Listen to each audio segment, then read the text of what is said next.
नमस्कार दोस्तों, आपका हमारे चैनल में स्वागत है। आज हम आपके लिए आल्हा उदल से जुड़ा हुआ एक और नया वीडियो लेकर आए हैं, जिसमें हम आपको बताएंगे कैसे अकेले उदल ने काबुल की सेना को हराया था। तो चलिए अब हम अपना आज का वीडियो शुरू करते हैं। गंगा दशहरा का समय था। महोबा से लोग गंगा स्नान को बिठूर जा रहे थे। उस समय बिठूर में गंगा दशहरा के दिन बहुत बड़ा मेला लगता था, जहां दूर दूर से लोग, राजा रानी, राजकुमार, राजकुमारियां गंगा दशहरा के दिन गंगा स्नान को आते थे। महोबा से लोगों को जाते देख उदल ने ढेवा से कहा, चलो गंगा स्नान करके आते हैं। तब ढेवा कहते हैं, दादा, आला से आज्ञा लेनी पड़ेगी। इस बात पर उदल कहते हैं, दादा से तुम ही बात कर लो। इसके बाद ढेवा उदल आला के पास जाकर बिठूर जाकर गंगा स्नान की बात करते हैं।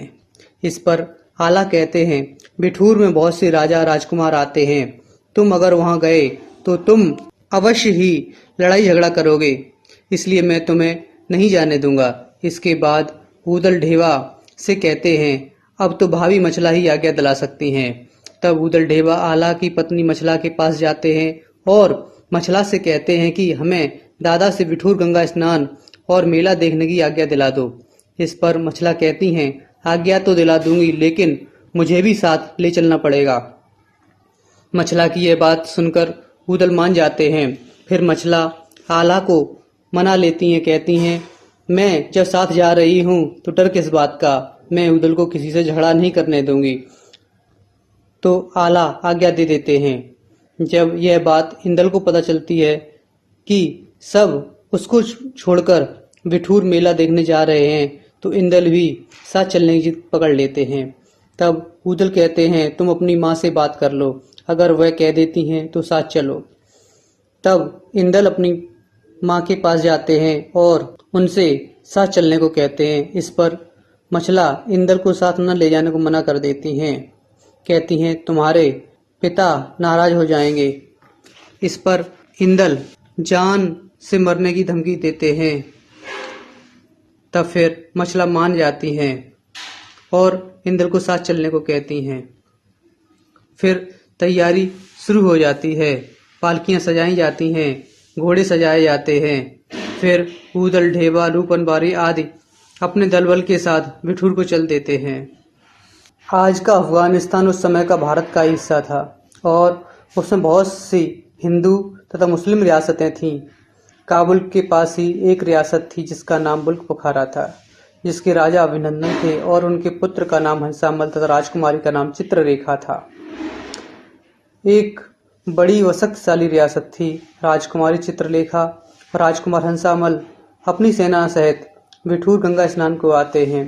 बिठूर जयचंद के कन्नौज राज्य के अंतर्गत आता था, तो मेला की देखरेख का कार्यभार कन्नौज के राजकुमार लाखन देख रहे थे।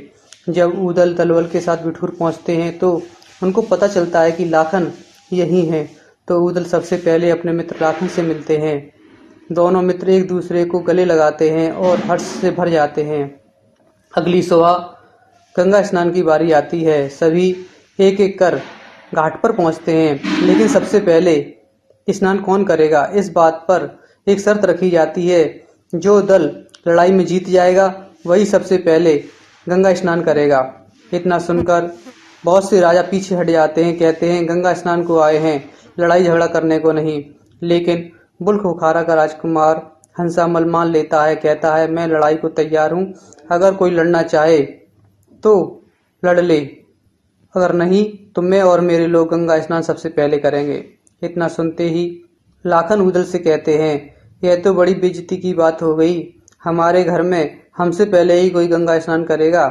तब उदल कहते हैं, चिंता न करो मित्र, उदल हंसामल को पहले स्नान नहीं करने देगा।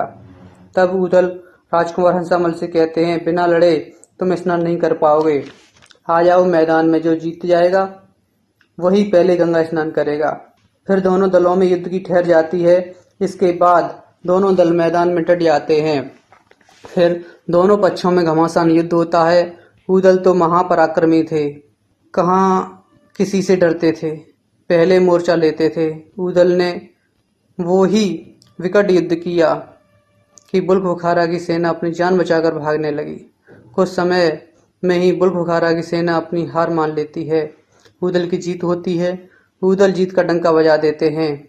बुल्क बुखारा का राजकुमार अपनी हार मान लेता है और खींचता हुआ चला जाता है, लेकिन वो कर भी क्या सकता था। इसके बाद महोबे के लोग सबसे पहले गंगा स्नान करते हैं।